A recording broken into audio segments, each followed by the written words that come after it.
Mesdames, Messieurs, bonjour. Très heureux de vous retrouver pour cette nouvelle émission Power Boost tournée ici au sud de l'île de France. Alors, en cette période de Noël, je vais vous raconter une belle histoire. Vous allez voir un jeune agriculteur qui a su s'adapter. Il était céréalier. Aujourd'hui, il a su diversifier son activité. Et vous allez voir, ça marche plutôt bien. Et ça, il faut le souligner. Top départ.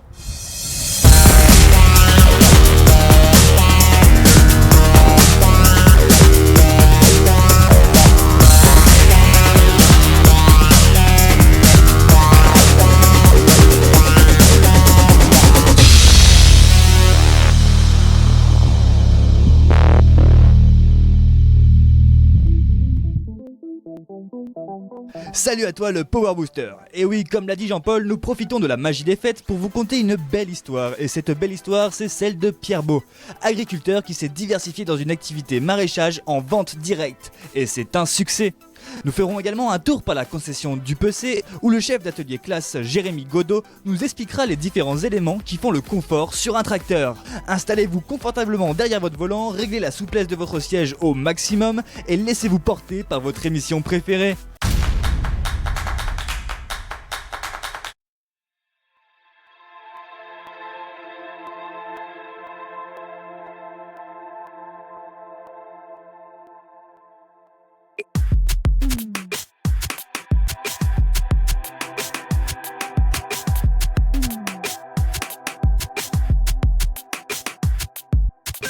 Salut Pierre. Salut Jean-Paul. Alors c'est vrai que j'étais venu ici il y a une dizaine d'années. Tu étais purement céréalier. Aujourd'hui, c'est fini les céréales ? Alors non, c'est pas fini. Il y a eu quelques transformations dans la ferme, un peu de mutation. Ça a commencé par un projet de diversification qui a pris un petit peu d'ampleur. Voilà, ça représente une activité importante maintenant sur la ferme, le maraîchage. Voilà, c'est une évolution. Oui, c'est vrai que c'était une belle exploitation de 250 hectares de céréales. Aujourd'hui, tu en as consacré combien en maraîchage ? Alors à peu près 10% de la surface. Alors c'est une notion, la surface, qui n'est pas très importante là-dedans. Ce qui est important, c'est la diversité de nos productions, la valorisation aussi de ces productions-là. Mais oui, on a alors 15 hectares de plein champ, 1 hectare 3 de serre. Bon, on voit de la mâche. Là, ça veut dire qu'aujourd'hui, il y a combien de productions différentes en maraîchage ? Alors, là en hiver, c'est un peu la période calme, mais tout au long de l'année, il y a 60 espèces différentes cultivées.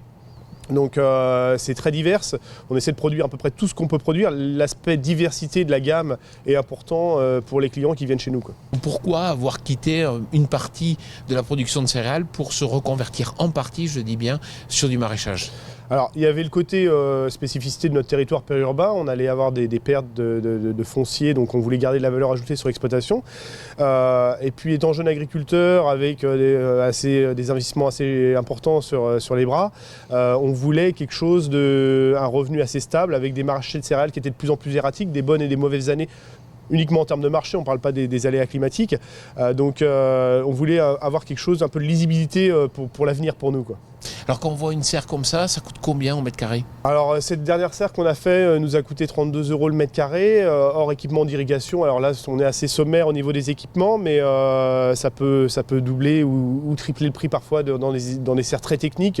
Mais néanmoins, pour des productions comme on fait nous, très diversifiées, on n'a pas forcément besoin de technicité sur toutes les productions, quoi. Concrètement, ça s'amortit rapidement ?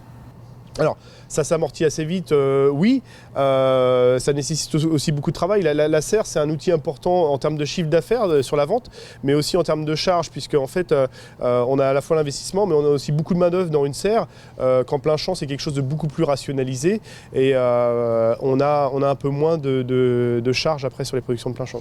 Dans l'émission Power Boost, on aime bien montrer des chantiers récoltes. S'il y a une récolte actuellement à voir ici, ce serait laquelle ? Alors là, c'est la période du poireau, évidemment. On est en hiver. Beaucoup de légumes sont stockés, mais le poireau est au champ, on le récolte au fur et à mesure de l'hiver, on le récolte, on le conditionne, on le lave. Bon, alors c'est très bien, justement, on va aller voir la récolte du poireau ici, tout près.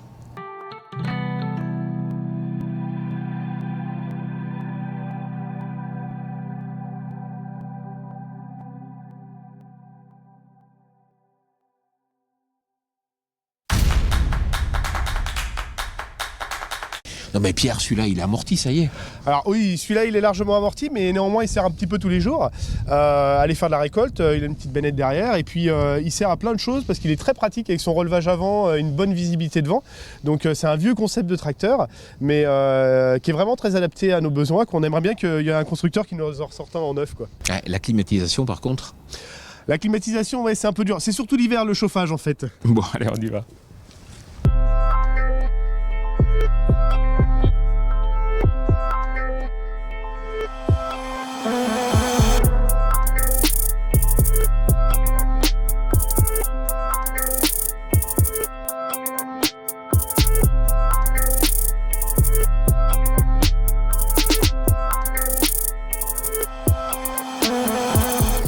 Pierre, c'est du bon poireau. Oui, alors c'est du beau poireau, c'est un produit vraiment de plein hiver. Voilà, donc c'est important pour nous d'en avoir tout l'hiver. Ça paye le poireau? Alors c'est une culture qui est un peu, pas très glamour, mais finalement qui a quand même sa rentabilité dans notre système de vente. Donc, et puis c'est un travail un peu difficile à faire l'hiver, donc la mécanisation est importante aussi pour que ça paye. Alors justement, il n'y a pas beaucoup de concessionnaires dans la région et c'est vrai que tu es un client un peu... Un peu chiant, on peut dire ça, un peu pénible parce que justement c'est des demandes un peu compliquées des fois qu'on peut avoir. À la fois un tracteur qui puisse travailler en grande culture, on fait du transport avec une grosse benne, et puis qui puisse passer dans les rangs de poireaux, qui puisse emmener une machine comme ça. C'est des demandes un peu particulières. Il faut que les concessionnaires s'adaptent aussi à ces nouvelles demandes, je pense. Et quand je regarde sur ton hangar, je vois qu'il n'y a pas qu'une seule marque, il y a toutes les marques.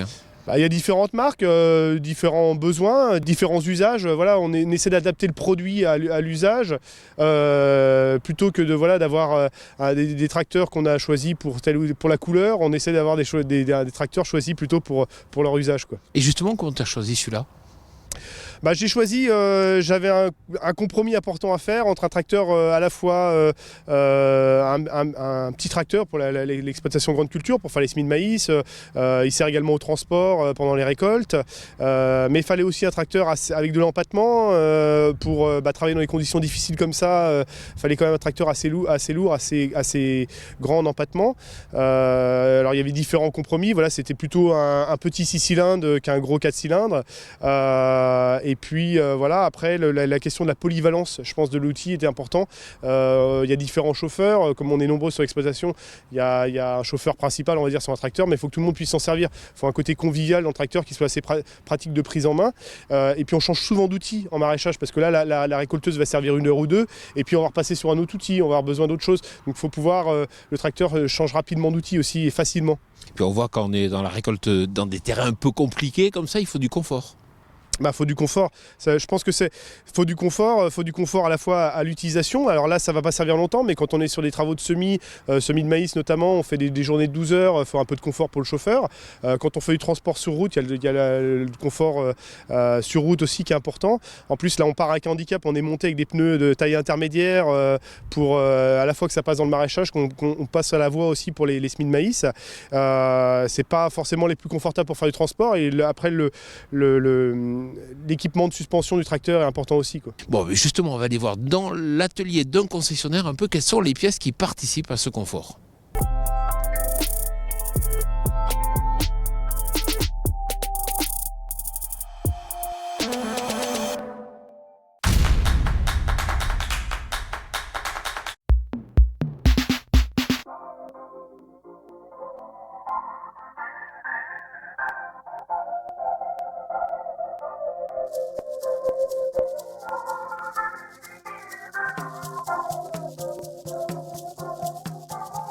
Jérémy Godot, bonjour. Bonjour. Alors vous êtes responsable atelier ici au sein de la concession Dupucet à Pithiviers. Quels sont les éléments qui participent au confort ? Alors oui, tout à fait. Aujourd'hui, ce qu'on retrouve au niveau du confort de nos cabines sur nos tracteurs, le point principal, c'est la cabine qui est suspendue en 4 points. Donc 4 points de suspension.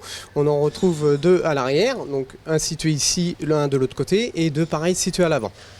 On retrouve aussi, pour assurer quand même une stabilité de la cabine, des barres stabilisatrices comme celle-ci fixée ici, pour pouvoir bien maintenir la cabine et avoir quand même une suspension assez confortable. Ce qui est intéressant, c'est qu'on voit qu'il y a des points de réglage. Oui, tout à fait. Cette cabine-là, notamment son aspect de suspension, elle est quand même réglable au niveau confort. Donc, on peut la dureté en 3 points. On peut la durcir ou l'assouplir suivant la demande du client. On fait ça à la demande du client en atelier sans problème. Ce qui participe beaucoup au confort, c'est le pont avant suspendu. Et là, il y a eu des progrès. Oui, tout à fait. Les ponts avant suspendus, une grosse évolution dessus, parce qu'on a un pont avant au niveau architecture qui s'est simplifié quand même, avec 4 points. Donc le pont est maintenu par 4 points, et avec 2 bras de suspension, donc système de vérin, avec juste seulement 4 points de graissage au niveau de la suspension du pont avant. Merci Jérémy. Merci à vous. Marjorie Clément, bonjour. Bonjour. Vous êtes responsable produit tracteur chez Claas. Alors est-ce que justement toutes ces notions de confort, c'est en option ou c'est une série ? Alors ce qu'il faut savoir, c'est que la cabine suspendue sur 4 points, elle, est de série sur tous les Arions 500, 600 et les Actions 800 et 900. Le point avant suspendu, lui, reste une option. Donc c'est la nouvelle technologie de suspension dont a parlé Jérémy.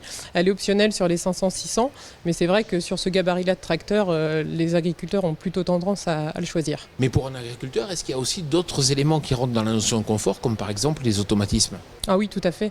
Les automatismes, l'ergonomie, c'est des choses qu'on essaye de développer et de mettre sur nos tracteurs pour faciliter la vie de l'agriculteur au quotidien. Merci Marjorie. Merci.